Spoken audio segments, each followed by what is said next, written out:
Assalamualaikum anak-anak. Waalaikumsalam. Baik, hari ini kita akan mempelajari tentang Al-Quran hadis. Nah, sebelum masuk ke materi, saya akan menanyakan apa kabarnya sekarang? Alhamdulillah. Baik. Dan sebelum memasuki pembelajaran, mari kita awali dengan berdoa terlebih dahulu. Silakan ketua kelasnya untuk memimpin. Ya baik. Sebelum kita memulai pembelajaran, mari kita berdoa menurut agama masing-masing. Berdoa dimulai.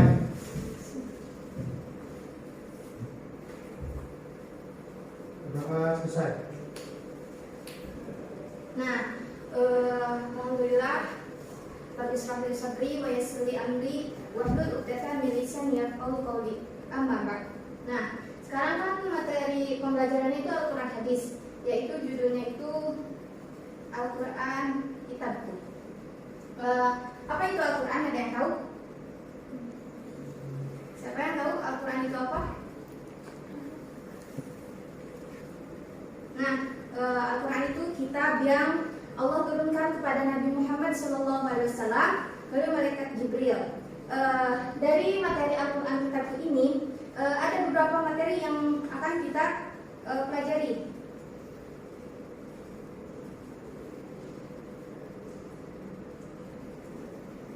Yang pertama itu pengertian Al-Quran. Yang kedua, ada nama-nama Al-Quran. Dan yang ketiga, kita akan membahas tentang sikap orang yang berpegang teguh pada Al-Quran. Nah, untuk yang pertama, materi ini pengertian Al-Quran ini terbagi menjadi dua. Ada pengertian secara etimologi. Tahu itu apa artinya? Etimologi, pengertian secara apa? Secara bahasa. Nah, dari pengertian etimologi ini banyak sekali ulama-ulama yang mengartikan Al-Quran. Yang pertama ada menurut Al-Ihyani yang wafat pada tahun 215 Hijriah. Beliau mengatakan bahwa Al-Quran ini berasal dari kata kerja yaitu qiraah, yang artinya membaca, dengan ada perubahannya kata tasrif yaitu qiraah yang qira'u Quran. Nah, Al-Ihyani ini mengambil kata Quran yang artinya itu bacaan. Kelihatan nggak? Kurang ya? Bentar ya, saya minta spidol dulu.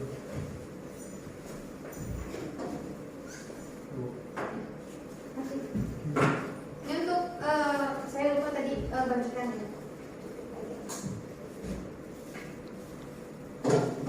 Kita ulangi lagi ya. Qiraah artinya itu bacaan. Nah, dengan adanya perubahan kata tasyrif yaitu qiraah yang qira'u Qur'anan. Al-Ihyani ini mengambil kata Qur'anan.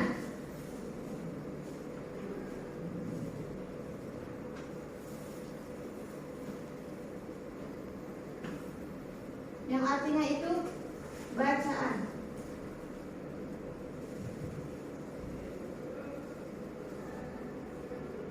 Lalu dari kata Qur'anan ini bersifat isim maf'ul, yaitu yang artinya dibaca. Isim bersifat maf'ul,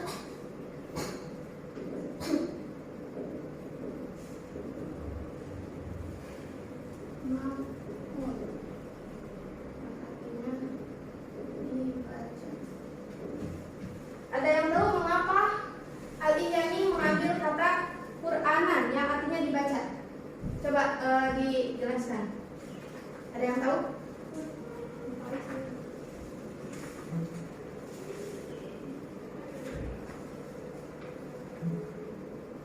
Baik, karena belum pada paham ya, mengapa Al-Ihyani mengambil kata Qur'anan yang artinya dibaca?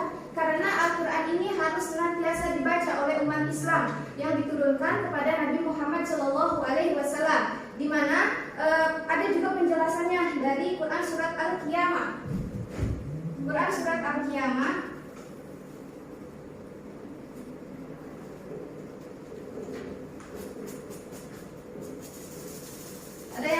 Al-Quran surah berapa ini?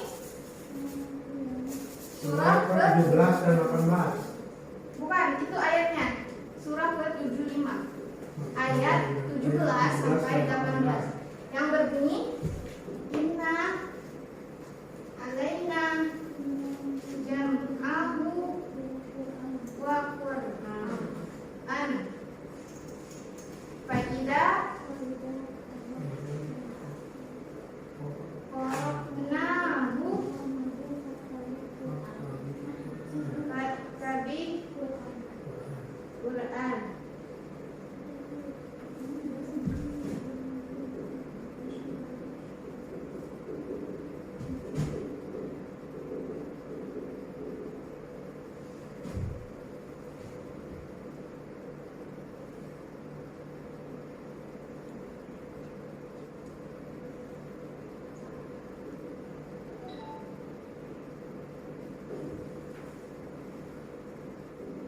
Yang artinya ini sesungguhnya,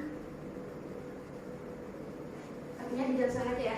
Sesungguhnya kami akan mengumpulkan di dada manusia dan akan membacakannya. Apabila telah selesai kami bacakan, maka ikutilah bacaan itu. Nah, dari penjelasan ini bahwa Al-Quran, mengapa dinamakan Al-Quran, yaitu harus selalu dibaca oleh umat Islam. Nah, adapun yang pengertian kedua, menurut Al-Asy'ari yang wafat pada 324 Hijriah, beliau mengatakan bahwa Al-Quran ini berasal dari kata corona yang artinya menggabungkan sesuatu dengan yang lainnya. Ada yang tahu mengapa dia mengambil kata corona? Karena Al-Quran ini ayat-ayatnya atau surat-suratnya itu berkaitan satu sama lain. Nah, yang ketiga,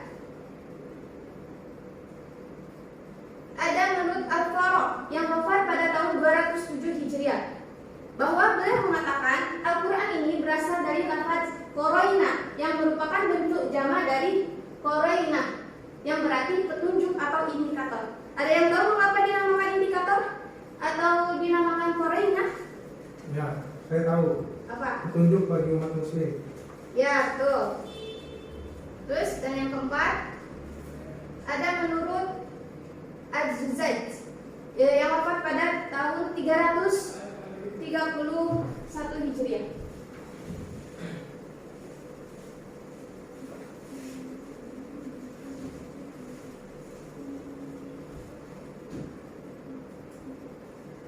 Menurut Az-Zaid, kata Al-Quran ini berasal dari kata al-qarnu yang sewajar atau seimbang dengan fu'lanun.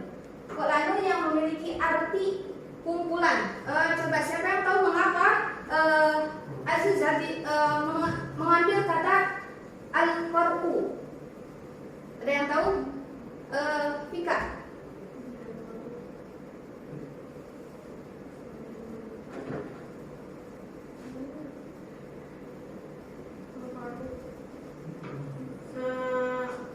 Kata Quran dari kata sifat dari al-qar'u yang sewazan seimbang dengan kata fulan yang artinya al-jam'u kumpulan.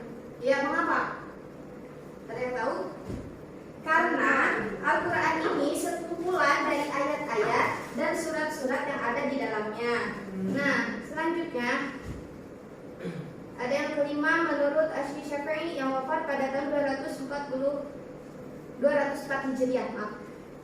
Kata Al-Quran ini adalah sifat alam, bukan bentuk isyqaq dari kata lain. Jadi Al-Quran ini tidak ada kata lain seperti yang dikatakan oleh Al-Asy'ari, Al-Faraq dan Al-Zaid, bahwa menurut Asy-Syafi'i Al-Quran itu ya dinamakan Al-Quran, tidak ada kata lain ya.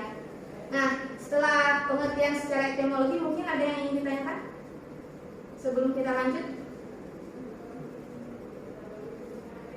Tidak ada. Kita lanjut ya.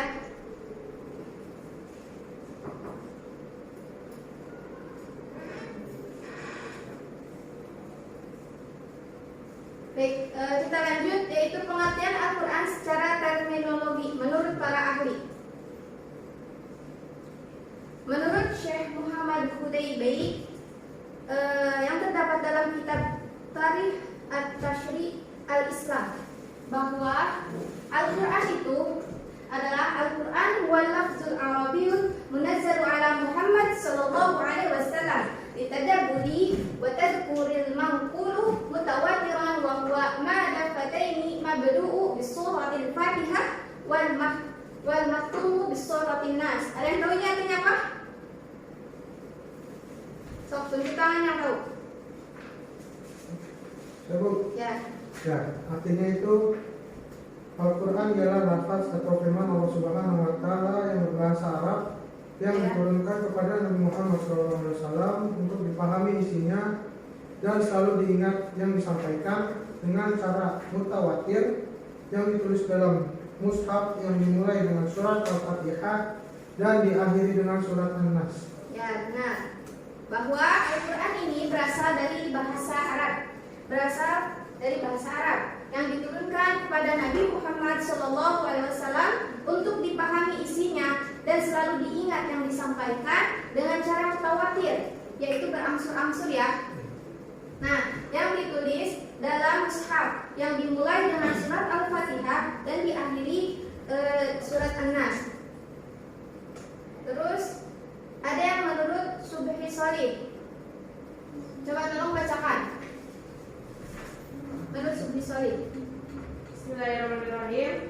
Al-Qur'anu wal kitabul mu'jizul munazzalu 'alan nabiyyi sallallahu alaihi wasallam maktubu fil masyayifil manqulu alaihi bitawaturil muta'abbadu bitilawatihi. Ya, coba bisa artikan. Al-Quran adalah kitab Allah SAW yang mengandung mukjizat yang diturunkan kepada Nabi Muhammad SAW yang ditulis dalam mushaf-mushaf yang disampaikan secara mutawatir dan bernilai ibadat dalam membacanya. Ya, betul. Bahwa Al-Quran ini adalah kitab Allah Subhanahu wa Ta'ala yang mengandung mukjizat bagi Nabi Muhammad SAW yang diturunkan kepada Nabi Muhammad, yang ditulis dalam mushaf-mushaf yang disampaikan secara mutawatir dan bernilai ibadah jika membacanya. Yang ketiga ada menurut Syekh Muhammad Abduh. Silakan Pak dibaca. Al-kitabu huwa Qur'anul maktubu fil masahifil mahfudhu fi suduri man ana bihi minal muslimin. Yang artinya bisa apa? Menjelaskan artinya. Yang artinya kitab Al-Quran adalah bacaan yang tertulis dalam mushaf-mushaf yang terpelihara di dalam dada orang yang menjaganya dengan menghafalnya, yakni orang-orang Islam. Ya, benar.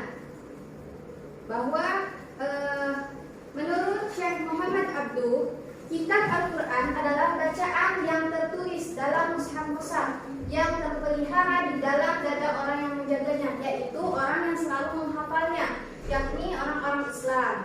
Jadi Al-Quran ini akan terjaga oleh umat Islam apabila orang-orang tersebut menjaganya dengan menghafalnya. Terus sebelum ke materi selanjutnya, apa ada yang ingin ditanyakan? Belum ya? Ya, mari kita lanjut ya. Untuk materi kedua yaitu nama-nama Al-Quran. Ada yang tahu apa saja nama-nama dari Al-Quran?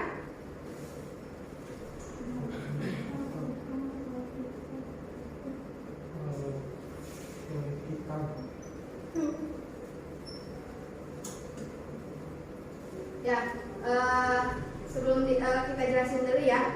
Jadi nama-nama Al-Quran itu banyak ya dalam Al-Quran. Ada beberapa nama. Ada yang menjelaskan bahwa terdapat 55 nama yang diberikan kepada Al-Quran. Ada juga yang mengatakan bahwa ada yang 78 nama untuk Al-Quran. Nah, kita hanya sedikit ya untuk membahas nama-nama Al-Quran, yaitu yang pertama itu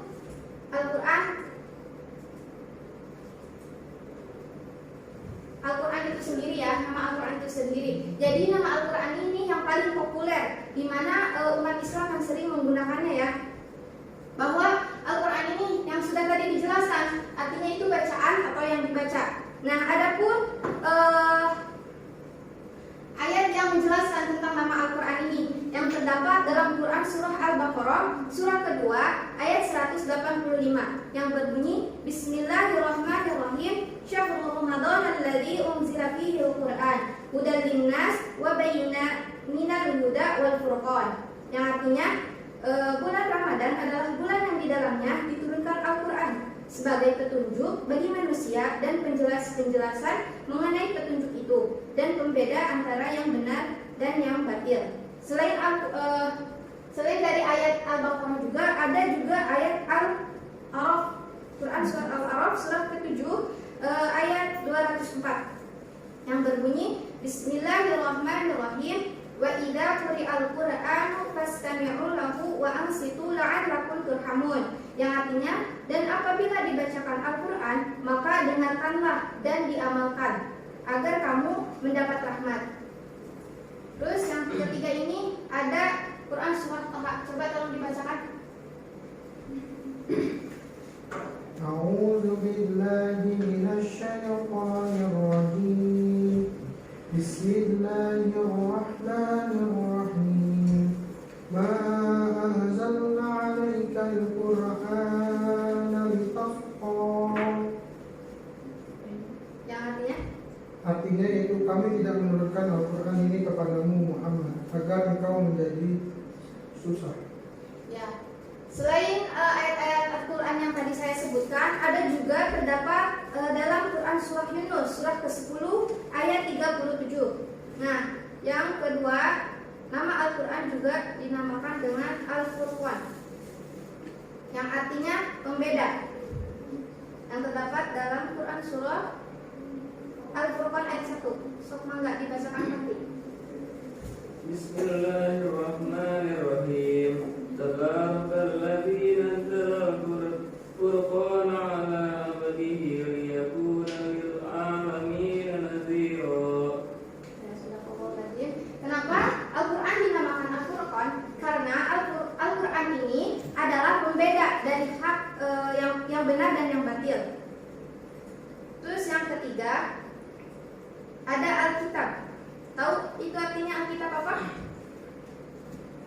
Kitab. Suci Allah. Ya. Atau yang diartikan juga bisa dengan ditulis ya. Ya. Adapun ayat Qur'annya yang menjelaskan tentang Alkitab. Kitab bahasa. A'udzu billahi minasyaitonir rajim. Bismillahirrahmanirrahim. Dzalikal kitabul la raiba fihi hudal lil muttaqin. Nah, yang artinya Kitab Al-Quran ini tidak ada keraguan padanya, petunjuk bagi mereka yang bertakwa. Al-Baqarah ayat 2.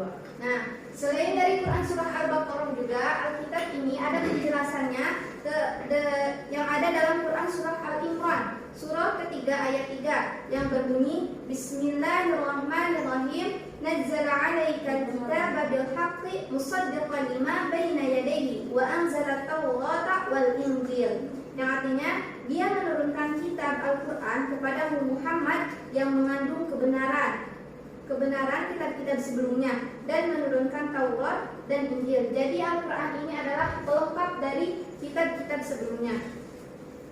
Terus ada yang keempat, At-Tanjil. Apa? Ada yang tahu arti dari At-Tanjil? Arti Diturunkan. Ya, benar. Yang diturunkan. Karena Al-Quran ini diturunkan kepada siapa? Nabi Muhammad SAW melalui malaikat apa? Jibril. Ya. Terus ada pun ayat Qurannya yang menjelaskan tentang At-Tanjil. Quran surah Asy-Syura surah ke-26 ayat 192. Ada yang mau baca? A'udzu billahi minasyaitonir rajim. Bismillahirrahmanirrahim. Wa innahu latanzilur rabbil alamin. Ya, artinya Dan sungguh Al-Quran ini benar-benar diturunkan oleh Tuhan seluruh alam. ya. Terus yang terakhir ada Azik. Ada yang tahu artinya Azik? Memberi peringatan. Terus ayat Al-Qur'annya silakan bisa baca.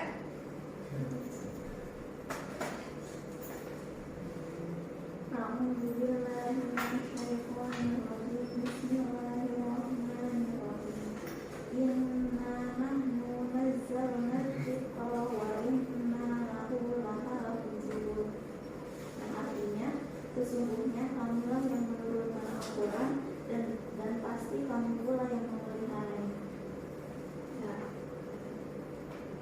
Ya, karena untuk nama-nama Al-Quran ada yang tadi dijelaskan, ada apa aja? Ada Al-Quran, terus Al-Furqan, Alkitab, At-Tanjil, Az-Zikr. Al-Quran itu artinya apa? Baca. Kalau Alkitab, kitab buku, kalau yang ditulis. Terus Al-Furqan. Ya. Nah, dari nama-nama itu apa ada yang ingin ditanyakan? Sebelum lanjut ke materi terakhir ya. Ada, kita lanjut.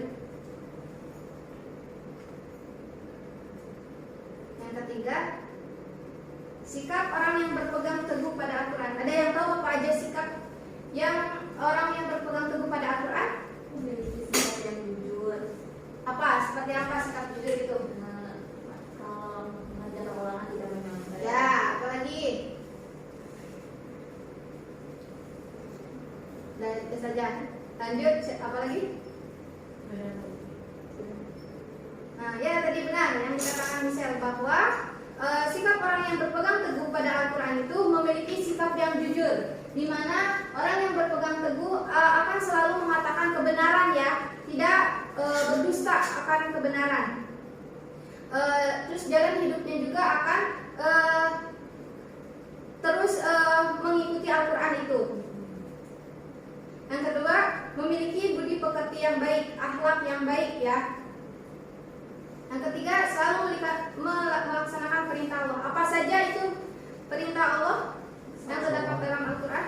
Salat, ya, puasa, terus zakat, menutup aurat, terus zakat. Dah. Terus yang selanjutnya, selalu menjauhi larangan yang Allah tetapkan. Apa aja itu larangannya? Ya. Bukan. Ya, benar. Terus masih banyak ya. Terus dilanjut, memiliki pergaulan yang baik. Nah, memiliki pergaulan yang baik itu juga diwajibkan ya bagi kita, apalagi kita sebagai umat Islam itu memiliki pedoman yaitu Al-Quran ya. Jadi harus memiliki pergaulan yang baik, harus memilih teman yang baik untuk kita agar kita juga gitu bisa ke surga bareng bersama teman-teman. Amin ya Allah. Nah, dilanjut yang terakhir itu selalu meningkatkan ketakwaan kepada Allah Subhanahu wa taala. Pasti ya, orang yang selalu berpegang teguh pada Al-Quran, dia pasti akan meningkatkan ketakwaannya dari sebelum-sebelumnya. Nah, karena materinya sudah habis, ada yang ingin ditanyakan? Ya, sok. Ya, kan sikap orang yang berpegang teguh pada Al-Quran itu harus memiliki sikap jujur. Ya. Bagaimana kalau kita tidak bersikap jujur? Ya, dosa kalau kita tidak bersikap jujur, kecuali tidak jujurnya itu dalam hal kebaikan ya. Terus ada yang bertanya lagi?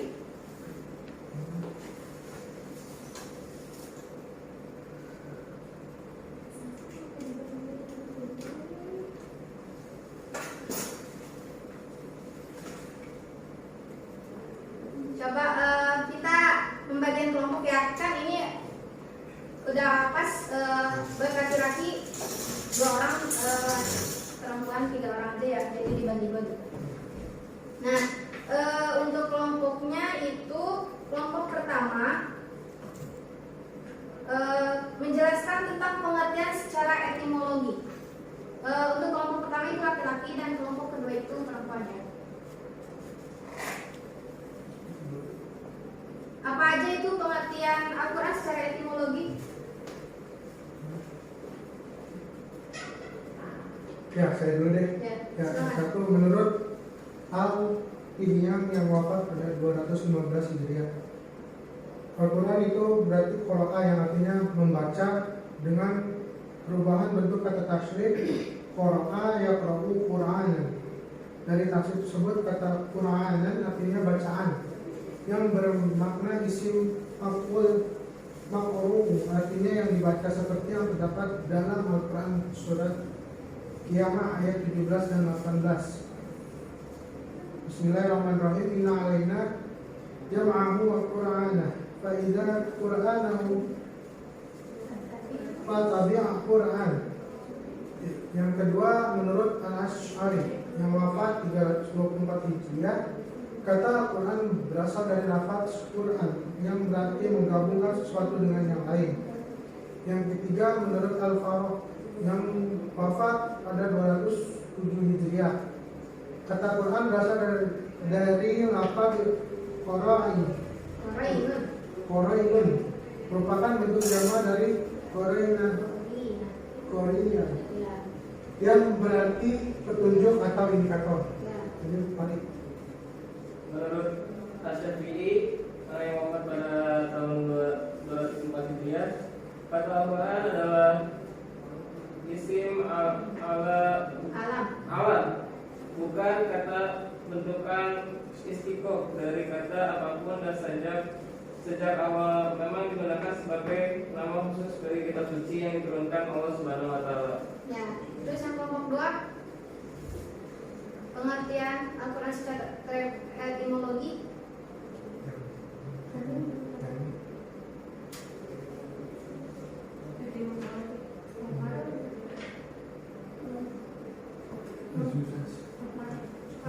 Menurut Az-Zujjaj,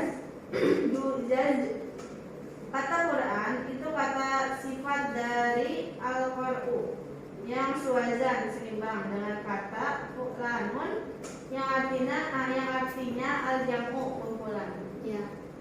Terus untuk pengertian secara terminologi, menurut Syekh Muhammad Hudairi Baiti, siapa yang menjelaskan?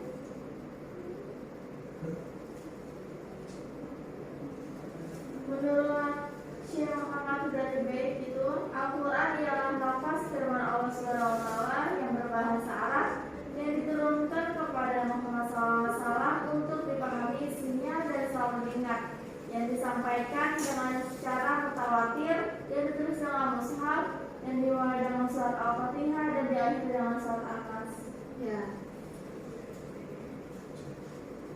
Nah, kita sesi tanya jawab aja ya. Nah, untuk tadi kan pengertiannya. Untuk nama-nama Al-Quran tadi ada berapa penjelasan? 5 apa saja? Al-Quran, Al-Furqan, At-Tanzil, sama Al-Iqra. Ya, terus ada tadi sikap yang berpegang teguh, sikap yang berpegang teguh pada Al-Quran Yang jujur, ya. terus anak yang baik, Ya, Selalu melaksanakan perintah Allah. ya, jauhkan larangannya, ya, Memiliki pergaulan yang baik. Memiliki bentuk yang baik. ya. Nah, jadi kita dapat simpulin ya bahwa Al-Quran ini adalah kitab suci Allah yang diturunkan kepada Nabi Muhammad SAW melalui malaikat Jibril. Secara mutawatir ya diturunkannya dan berasal dari bahasa Arab. Terus ada juga Al-Quran ini mengandung mukjizat yang diberikan kepada Nabi Muhammad SAW. Terus Al-Quran juga senantiasa terpelihara dan terjaga oleh umat Islam yang menghafalnya.